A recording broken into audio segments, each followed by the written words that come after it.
Welcome back to the Pick Six Podcast Show. Brady, Breach, me, talking NFC South. Brady, we'll start with you since you're our resident quarterback. Breach was a punter once. He said he boomed 180 yards and then tackled the returner. I don't believe any of that. So I'm going to start with you. The other Brady, Tom Brady, unretired. I'm pretty sure his wife's like, you got to get out of here because you're annoying the crap out of us. We don't need you here. Please go back to work. Did that. There were some rumors that perhaps he wanted to be a part owner of the Dolphins. There were some rumors that Sean Payton was going to be involved in some crazy scheme to go to Miami with him. Instead, he's back in Tampa Bay. Bruce Arians is retired. Todd Bowles is the coach. What does this all mean? And at any point in the process, did you think that perhaps Brady stepped beyond the bounds of what he should be doing as just an NFL quarterback? Man, that's a loaded question. There's a lot there, a lot to unpack. I would just start off by this. I think anytime you're an athlete, and especially one that's been as accomplished as he has, and you have other people who are speaking for you as far as when you're hanging it up, it's probably tough to go out like that. And even if he was contemplating it or thinking about it, and for whatever reasons were behind it, or whatever the plan was, if he was going to come back out of it, regardless, it seemed like it wasn't how Tom Brady should go out. You know, we all imagine him going out on top. Maybe he will, but at the end of the day, I don't know if it was a disagreement with Bruce Arians or not liking something about him. They don't seem to be that way, at least on the surface. And obviously, Bruce Arians is still around the organization. He was there on draft day, right next to Todd Bowles as they were making selections. So it's not even as if, Bruce Arians isn't still around. The reality is, if all that stuff that was rumored to have happened in Miami, it was more about life after football. And that's always going to be there for Tom Brady and Stephen Ross if he wants to become a minority owner of the Miami Dolphins and if they want to live in Miami. That's always going to be there.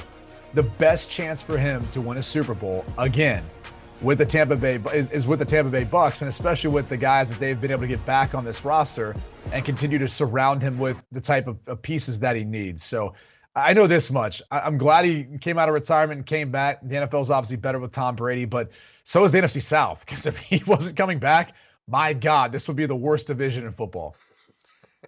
Yeah, we would have been staring at Kyle Trask or Blaine Gabbert against Marcus Mariota, Sam Darnold. Yeah, it's not anything anyone would have wanted to watch. Those NFC South games would have been at 1 p.m. Those are the games that are only shown to 1% of the country.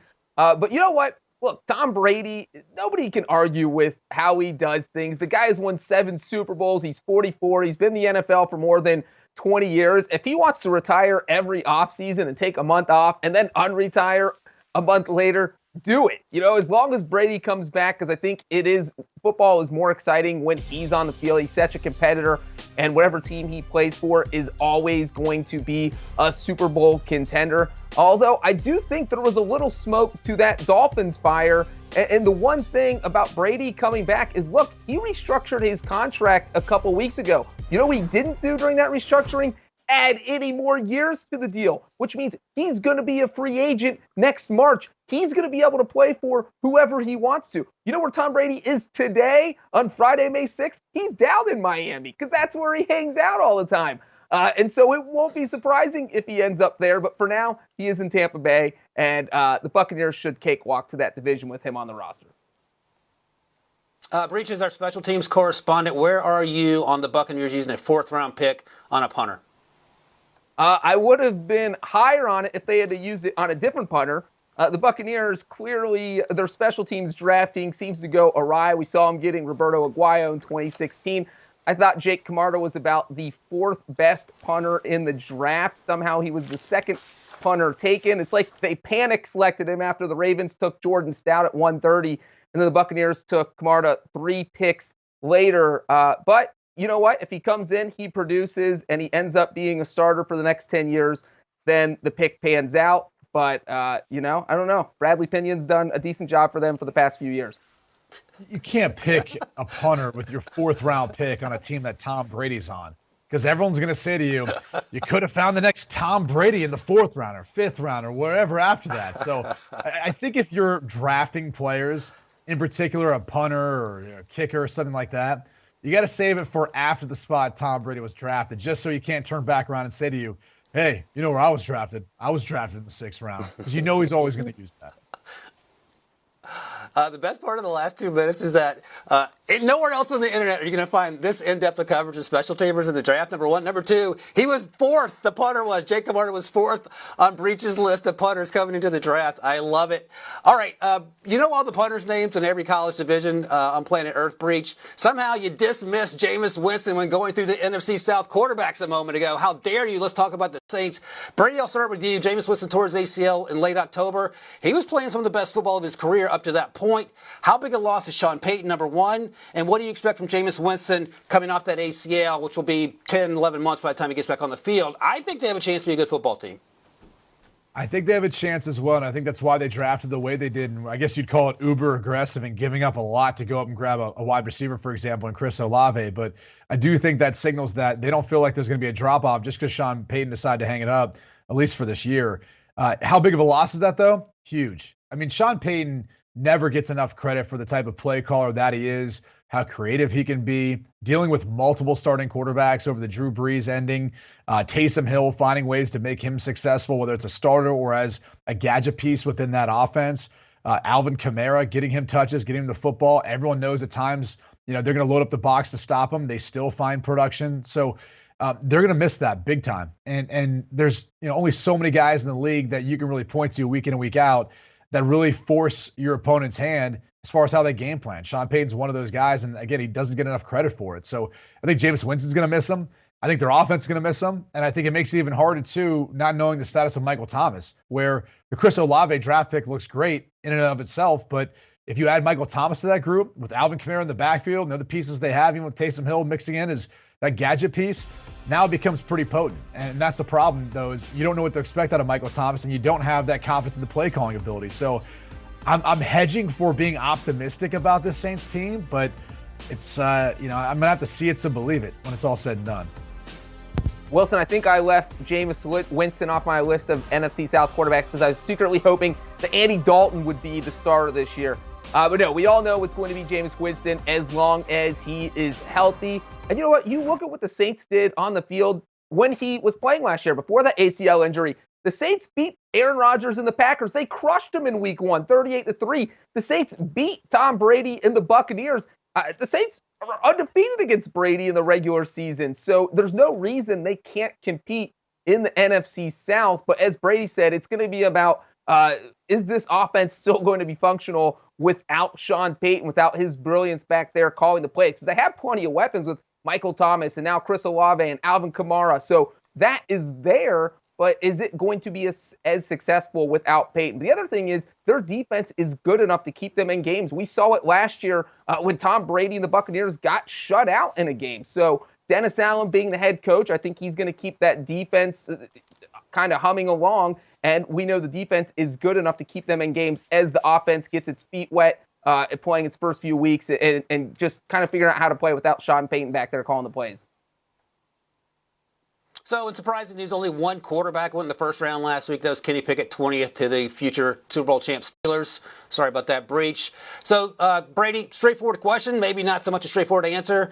Of the quarterbacks that went to the NFC South teams, who plays first this year? Matt Corral in Carolina or Desmond Ridder in Atlanta?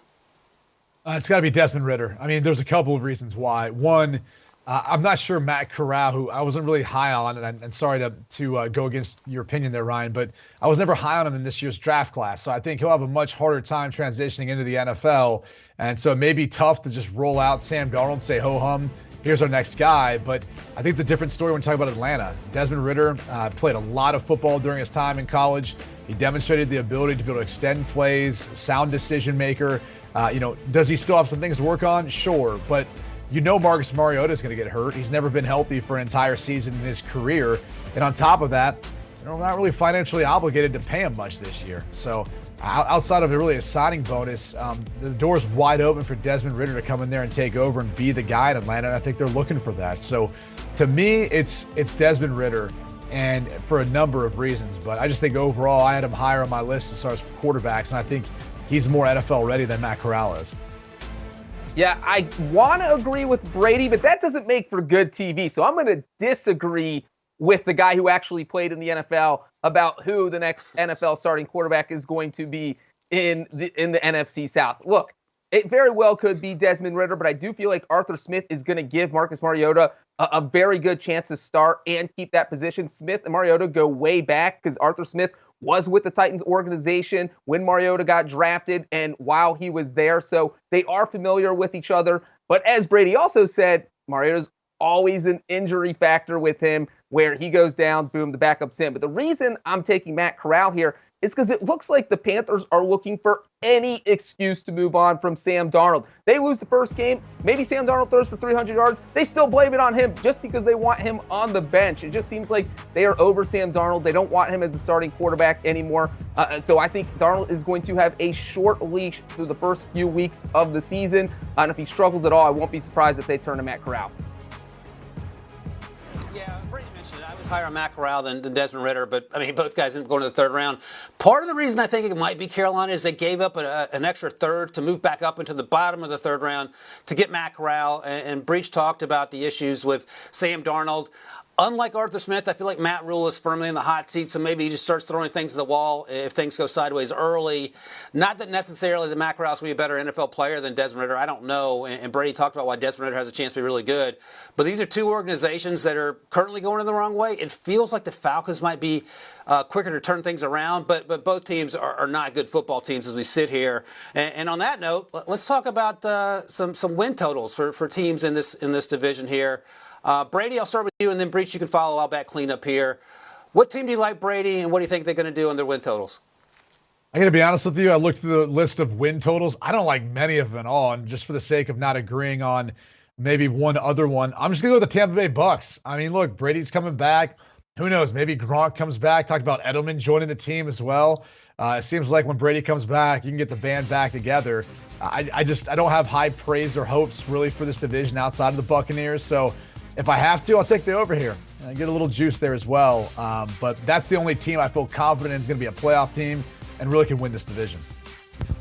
You know what? I'm going to get a little crazy here. I'm going to take the Carolina Panthers. We see their number, their over-under is set at 6. Look, we always talk about how bad they have been so far with Matt Rule as their head coach. But guess what? As bad as he's been, they won 5 games his first season, 5 games his second season, and I think this is the best team that they've had since he's been there. They totally upgraded on the offensive line. They used their first-round pick on Aquanu. Then they got Bradley Boseman at center, signed him away from the Ravens. Austin Corbett signed him away from the Rams to play guard, and I think those are 3 huge additions because the Panthers really struggled on the offensive line, and I think they can just eke past that 5-win mark and get the 6 for the push and maybe even 7 so you win that over bet.